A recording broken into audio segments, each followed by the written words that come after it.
많은 수의 그리스도인들이 그들이 전도를 당했을 때에 예수 믿고 천국 가라고 합니다.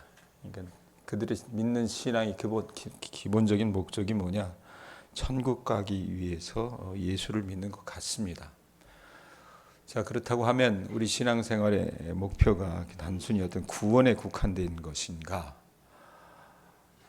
여러분, 그건 아닙니다. 왜냐하면 예수님 오시기 이후의 삶뿐만 아니라 그 이전에 신명기 말씀을 보면 하나님의 백성은 어떻게 살아야 하는가에 대한 부분들을 세목세목 이야기하고 있기 때문에 그러합니다. 어제 우리가 그 일부분을 좀 살펴봤는데 계속해서 그 말씀들이 이어집니다. 10절부터 13절은 가난한 자들을 위한 전당물 처리 규정에 대해서 이야기하는데 한번 보세요. 10절에서 11절을 먼저 한번 여러분들이 눈이 따라가 주시기 바랍니다. 내 이웃에게 무엇을 구워줄 때에 너는 그의 집에 들어가서 전당물을 취하지 말고 너는 밖에 서 있고 내게 꾸는 자가 전당물을 밖으로 가지고 나와서 내게 줄 것이며 이랬어요. 지금도 마찬가지지만 여러분 고대 세계 속에서라도 설령 그것이 고대 세계가 아닌 뭐 공산주의 사회라 하더라도 빈부의 격차는 다 있기 마련입니다. 사람의 기질 따라 다르고요. 또 여러 성향 따라 다르기 때문에 많이 가진 사람이 있는 반면 그렇지 못한 사람들이 있는 거예요. 자, 그런데 거기 보면 말씀에 뭐라고 얘기합니까? 가난한 사람이 돈을 구해야 되는 상황이에요. 그러면 어떤 사람이 그 이웃에게 물건이나 돈을 구워줄 때 내가 돈이 있어요? 가난한 사람이 내게 와서 돈을 좀 구워달라 그래요? 그러면 어떻게 합니까? 요즘 식으로 얘기하면 담보물을 잡잖아요. 예? 옛날에는 지금 이게 거의 없었죠. 한국 같은 경우는 전당포라고 하는 게 있지 않았습니까? 급하게 돈이 필요하면 어떻게 해요? 사진기도 갖다 맡기고 반지도 빼다 맡기고 시계도 어떻게 풀어서 맡기고 이런 경우들이 있었잖아요. 동양에는 그런 거 없었습니까? 예? 도시 가면 그런 게 있었다 그 말이에요. 그리고 우리가 지금 여러분 뭐 예를 들면 농협에서 뭐 그 농사 짓는다 보면 목돈이 필요하고 그러면 대신 어떻게 합니까? 뭐 담보물을 갖다 맡기고 대출을 받거나 이러지 않습니까? 자, 그럴 때에 비슷한 상황들이 이 고대 세계 속에서 또 벌어진다 그 말입니다. 그럴 때 그 돈 빌려주는 사람이 돈 빌려가는 그 채무자의 집에 들어가서 아이고 그럼 뭘 나한테 담보물로 줄래? 그래서 문 팍 열고 들어가 가지고요. 내가 이거 가지고 갈게. 이래서는 안 된다라고 얘기해요. 거기 한번 보세요. 뭐라고 얘기합니까? 무엇을 구워줄 때에 뭐하라고 그래요? 너는 그의 집에 들어가서 뭐하래요? 전당물을 취하래요? 취하지 말래요? 취하지 말라. 네가 하고 싶은 대로 취하지 말고 네 임의대로 하지 말고 11절에 보면 뭐라고 얘기합니까? 너는 뭐하래요? 들어가지 말고 밖에 서 있고 그 다음에 내게 꾸는 자가 전당물을 밖으로 가지고 나와서 내게 줄 것이며 돈 구워주는 사람은 밖에 서 있고요. 돈 빌리는 사람들이 들어가서 골라주는 그 전당물을 어떻게 해요? 받고 그냥 가라고 얘기하는 겁니다. 자, 그런데 12절, 13절 보세요. 그 돈을 빌리는 사람 가운데서도 아주 가난한 사람이 있습니다. 곤궁한 사람이 있어요. 12절, 13절 보면 그가 가난한 자이면 너는 그의 전당물을 가지고 자래요, 자지 말래요? 자지 말랍니다. 그리고 해질 때에 그 전당물을 반드시 그에게 돌려줄 것이라. 그리하면 그가 그 옷을 입고 자면 너를 위해 축복하리니 그 일이 내 하나님 여호와 앞에서 내 공의로움이 되리라. 자, 만일 이 돈을 빌려가는 사람이 아주 극심하게 가난한 자면 이 돈을 빌려주는 이스라엘 사람은 그 가난한 이웃의 그 전당물을 가지고 자지 말라고 얘기합니다. 그때 당시 돈이 될 만한 물건이 뭐였는가? 대표적인 게 여러분 외투입니다. 외투. 겉옷입니다. 예? 근데 여러분 이 외투라고 하는 것이 밖에 나갈 때 우리가 어떻게 해요? 몸을 가리고 치장하는 데 쓰이는 부분도 있지만 잘 때요. 덮고 자는 이불에 구실도 했습니다. 그 더운 나라에서 뭐 이불이 뭐 필요하지만 해 떨어지면 춥습니다. 제가 2000년도에 방글라데시를 갔었는데 방글라데시도 굉장히 더운 나라거든요. 근데 거기는 소위 말하면 사람이 얼어 죽는데요. 몇 도에 얼어 죽는지 아세요? 18도에 얼어 죽는다고 합니다. 18도에 얼어 죽을 일이 뭐 있어요? 지금보다 더 따뜻하잖아요. 그만큼 그 평균 기온이 높기 때문에 그 사람들이 어떻게 체온이 낮아지면 그렇게 죽는 사람들이 있다 그 말입니다. 비슷하게 보시면 될 것 같아요. 네? 그래서 이 채무자가 맡겼던 대부분의 어떤 그 돈 되는 것들이 아마 겉옷이었던 것 같아요. 겉옷. 그러면 그것을 가지고 자지 말라는 거예요. 만약에 그거 맡기는 사람이 너무 가난하다 싶으면 왜? 그 이불이잖아요. 네? 그러면 그렇게 전당물을 돌려주면 그 가난한 이웃은 어떻습니까? 너무 고맙지 않습니까? 그 돌려받은 겉옷을 입고 자면서 자기에게 돈을 빌려준 이스라엘 동포를 위해서 축복할 거라고 얘기합니다. 가난한 채무자에게 받는 축복 기도가 이스라엘의 하나님 여호와 앞에서 돈 빌려주는 이 사람의 공의로움을 증명하는 행위로 간주될 거라고 얘기를 해요. 우리 교인들이 이렇게 마음의 부자가 되면 얼마나 좋을까라는 생각을 좀 해봅니다. 그러니까 요즘 시대 그리스도인들은요 마음속에 거지가 사는 것 같아요. 몸 치장하고 다니는 거 이런 거 보면 거지는 아닌 것 같은데 겉으로는 마음은 거지예요. 마음. 자 14절 말씀은 그대로 보시면 될 것 같아요. 곤궁하고 비난한 품꾼 그 사람이 동포든지 객이든지 상관없이 그 사람들에 대한 학대를 금지합니다. 없다고 헐벗었다고 굶주렸다고 어떻게 해요? 깔보면 돼요 안 돼요? 안 된다는 얘기입니다. 이거 쉽지 않아요 사실은. 그런데 자 그러면서 그 세부 지침이 어떤 것이냐 15절 한번 보세요. 15절 뭐라고 얘기합니까? 그 품삯을 언제 주래요? 당일에 주고 해진 후에까지 어떻게 미루래요? 미루지 말래요? 미루지 말랍니다. 이는 그가 가난함으로 그 품삯을 간절히 바랍니다. 일용직이잖아요 사실은. 하루 벌어 하루 먹고 사는 사람들입니다. 그런데 어떻게 해요?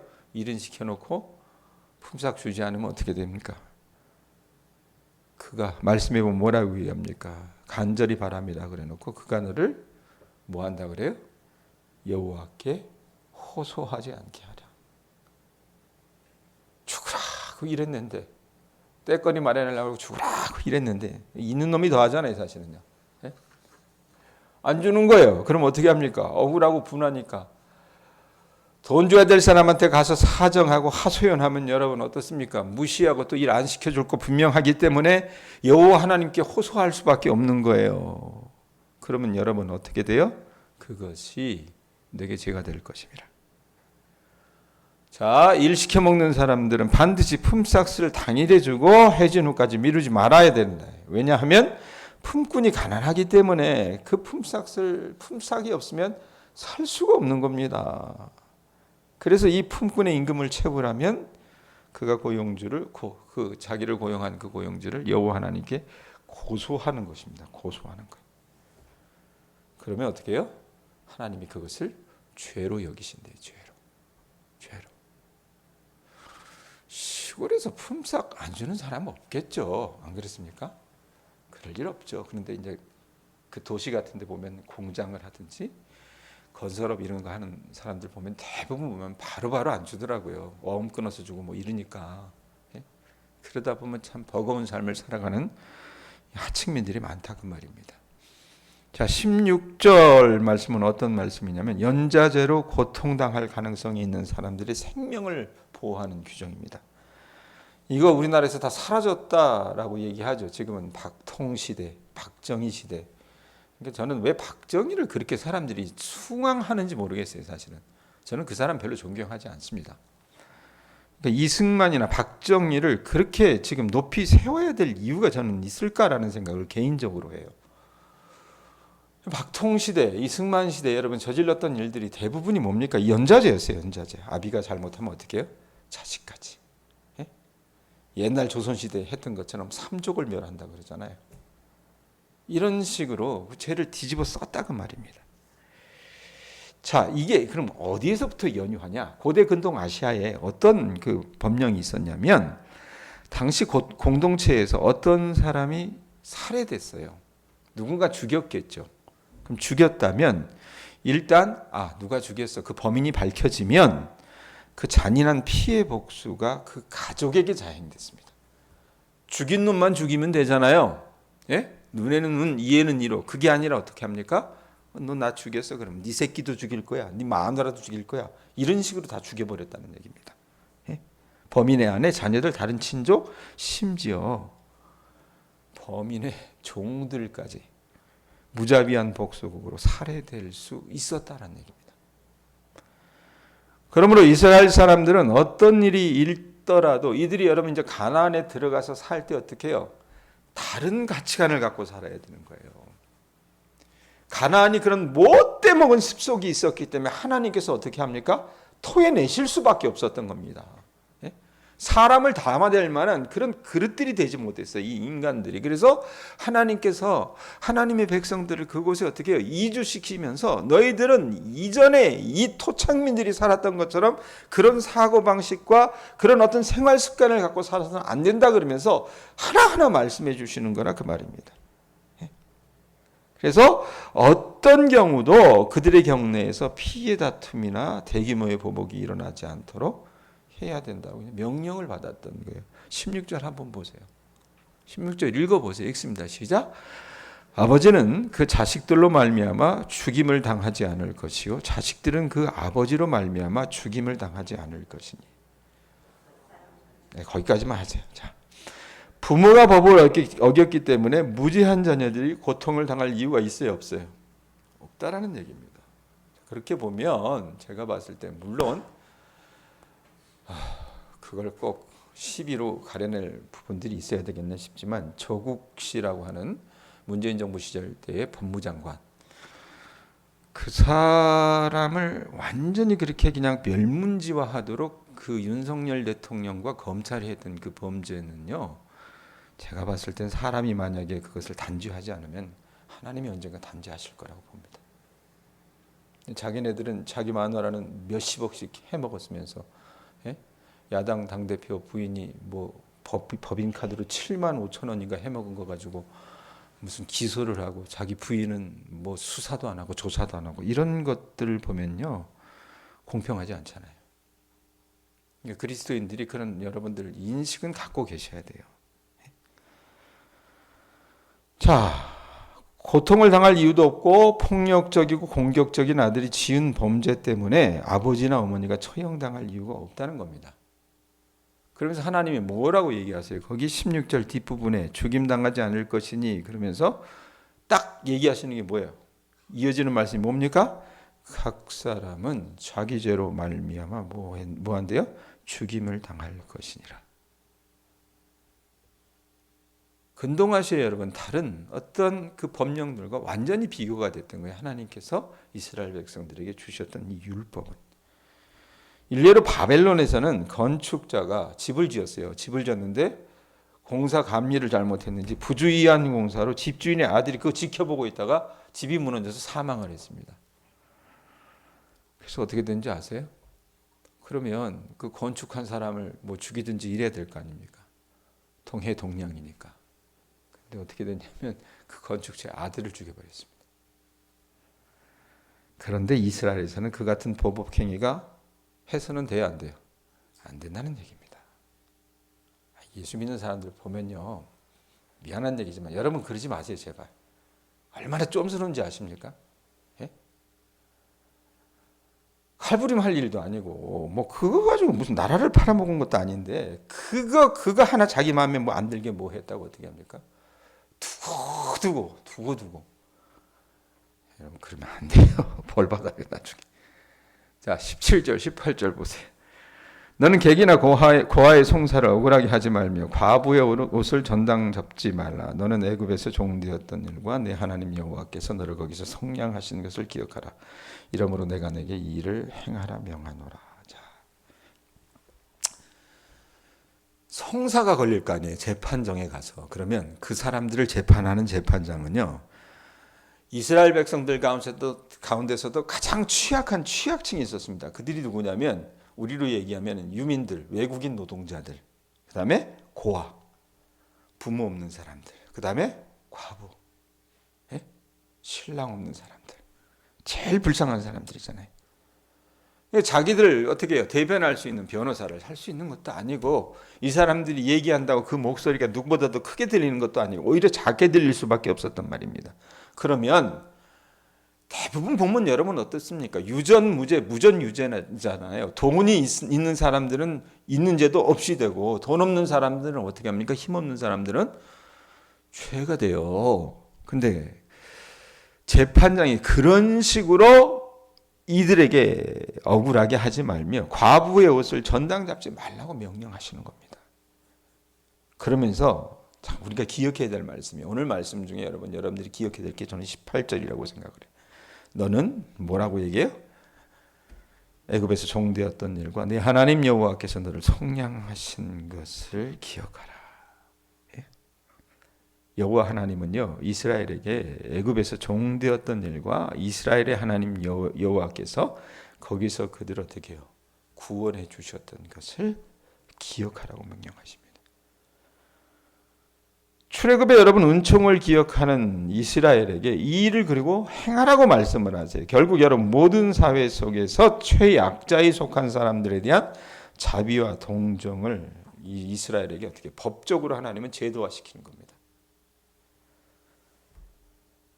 그러면서 이스라엘로 하여금 그들을 애굽의 노예 생활에서 해방시켜 주었던 하나님을 본받아서 다른 동포들 어떻게 해요? 내가 은혜 받았으니까 어떻습니까? 다른 사람들에게 은혜 베풀어 줄 수 있는 속량시켜 주라고. 예? 그것이 구원과 해방을 가져다 주는 이웃이 되는 역할이라고 말씀해 주시는 것이 17절 18절의 말씀이에요. 자, 그 다음부터 19절부터 이제 20절인가 19절부터 22절까지가 이제 또 한 단락인데 19절 한번 보세요. 내가 밭에서 곡식을 벨 때 그 한 뭇을 밭에 잊어버렸거든. 다시 가서 가져오지 말고 나그네와 고아와 과부를 위해 남겨두라. 그리하면 내 하나님 여호와께서 내 손으로 하는 모든 일에 복을 내리시리라. 농사짓는 여러분들은 이 도시에 있는 사람들보다 이 부분은 훨씬 더 이해하실 겁니다. 곡식 벨 때 나그네와 고아와 과부를 위해서 어떻게 해요? 싹 다 빼가지 말고 요즘 사람은 다 빼가는데 뿌리째 뽑아가잖아요. 예? 그런데 이스라엘 백성들에게 하나님께서 주신 율법 뭡니까? 싹 다 빼가지 말고 그 한 뭇을 남겨두었다면 여호와 하나님께서 이스라엘의 손으로 하는 모든 일에 복을 주실 것이라고 약속하십니다. 열매들도 마찬가지예요. 우리는 뭐 감나무 있고 밤나무 있고 뭐 사과나무 있고 이러지만 거기는 감람나무 열매가 많았던 거예요. 이 감람나무 올리브라고 하지 않습니까? 이걸 추수할 때도 마찬가지로 객과 고아와 과부를 위해서 열매 남겨두라고 얘기하지 않습니까? 포도원에 포도 수확할 때도 객과 고아와 과부를 위해서 열매를 남겨두라고 명령하십니다. 그러면서 하나님께서 뭐라고 얘기하세요? 22절 보세요. 22절 뭐라고 얘기합니까? 읽어보세요. 너는 그래놓고 애굽 땅에서 종되었던 것을 기억하라. 이러므로 내가 내게 이 일을 행하라 명령하노라. 그들이 지금 이렇게 누릴 수 있고요. 먹고 살 수 있는 것은 누구 은혜 때문에 그래요? 하나님의 은혜 때문에 그렇습니다. 그 땅을 주신 분도 하나님이시잖아요. 그렇게 경작해서 그 소출을 얻게 하신 분도 하나님이시잖아요. 그러면 이스라엘을 출애굽시켜 주셨고 해방과 구원을 가져다 주신 그 여호와 하나님을 너희들이 기억하면서 그 하나님의 은혜 입은 자를 어떻게 합니까? 세상을 치유하고 구휼하는 그런 하나님의 은혜의 통로로 살아갈 수 있게끔 주님이 말씀하신다 그 말입니다. 말씀 정리합니다. 여러분 모르겠어요. 이 자본주의 사회 우리가 그 정말 생각 없는 목사들 기독교는 자본주의다 이렇게 얘기해요. 아닙니다. 자본주의가 태동하기 이전에 기독교가 있었습니다. 기독교와 자본주의는 여러분 같을 수가 없어요. 그 가치가 다릅니다. 그래서 마치 기독교가 자본주의와 같다라고 얘기하는 목사님들은 어떻게 해요? 교회 안에서 무한한 어떤 이윤을 추구하는 것들에 대해서 방임합니다. 용인합니다. 그러다 보면 교인들이 그 말씀을 듣고 가서 어떻게 합니까? 세상에서 그들은 어떻게 살아야 되냐면 하나님의 은혜, 하나님의 축복을 어떻게 해요? 유통하는 유통업자로 살아야 합니다. 청지기로 살아야 되는 거예요. 그 은혜는 누가 주신 거예요? 하나님께서 주시는 겁니다. 우리는 여러분 복 받기 원하잖아요. 잘 살기 원하잖아요. 그러려면 여러분들이 어떻게 하셔야 됩니까? 저나 여러분이나 은혜 입은 자로 그 하나님의 은혜를 망각하지 말고 어떻게 합니까? 주께서 내게 주신 것이 있다면 내 주변에 헐벗고 굶주린 자가 있을 때 그들을 구제하고 그들을 돌보는 것이 그리스도인들의 역할이라 그 말입니다. 근데 요즘 시대는 어때요? 무한의 이익을 추구하잖아요. 뭐 신자유주의 뭐 이런 식으로 얘기해서 거기에 한국 교회가 일조하는 게 굉장히 많아요. 내가 봤을 때는 목사들 내가 봤을 때 다 이단이에요. 내 느낌에는. 왜냐하면 성경을 읽어 나가지 않기 때문에 그렇게 정말 주책 없는 생각들을 하는 것 같습니다. 저나 여러분이나 인색한 사람들 되지 않을 수 있기를 바랍니다. 아셨어요? 여러분들이나 저나 살아가면서 여러분 마음이 강팍하게 되지 않기를 바랍니다. 그러려면 여러분 방법은 하나밖에 없습니다. 오늘 말씀에 있는 것처럼 그냥 어떻게 해요? 어렵고 굶주리고 헐벗은 사람들이 있으면 내 옷 벗어주고 그렇게 하라? 그거요. 미안하지만 유효기간이 단 10분도 가지 않습니다. 왜? 나가자마자 여러분 어떻게 해요? 우리는 돈 센단 말이에요. 마음의 돈을 셉니다. 이게 내게 득이 될까? 실이 될까? 이 생각하고 앉아 있어요. 그게 여러분 이 만몬, 이 돈의 신이 지배하는 이 살아있는 신이라 그러잖아요. 돈을. 그 살아있는 신인 그 돈의 지배를 받고 있는 요즘 시대의 신앙인들의 모습이라 그 말입니다. 여러분 거기에 빠지지 않으려고 하는 유일한 해법은 있습니다. 그게 뭡니까? 여러분을 구속해 주신 하나님의 은혜를 늘 기억하실 수 있기를 바랍니다. 그 은혜를 기억하면 어떻게 해요? 내가 조금 더 가지려고 해도 어떻습니까? 그거 누구하고 나눌 수 있다면 나중에 더 큰 복을 주님께서 주십니다. 저는 우리 교인들이 마음의 부자가 될 수 있기를 바랍니다. 옹졸해가지고요, 옹색해가지고요, 그냥 탁 보면 소금 냄새밖에 안 나는 그런 존재가 되지 않기를 바랍니다. 예? 그래서 여러분들을 통해서 주변 누군가가 당신 도대체 왜 이렇게 해? 물었을 때 나를 사랑해 주신 그 예수님의 은혜 때문에 내가 형제님을 자매님을 돕는 겁니다 라고 말할 수 있는 주님의 자녀들 되실 수 있기를 바랍니다. 그거 다 가지고 가는 거 아니잖아요. 죽으면. 왜 그렇게 아둥바둥 됩니까? 예? 그거 더 있는다고 해봤자 여러분 그거 가지고 내가 부자가 되면 얼마나 부자가 되겠어요. 예, 여러분들이 진정한 이 마음의 부자가 될 수 있기를 주님의 이름으로 축원합니다. 기도하겠습니다.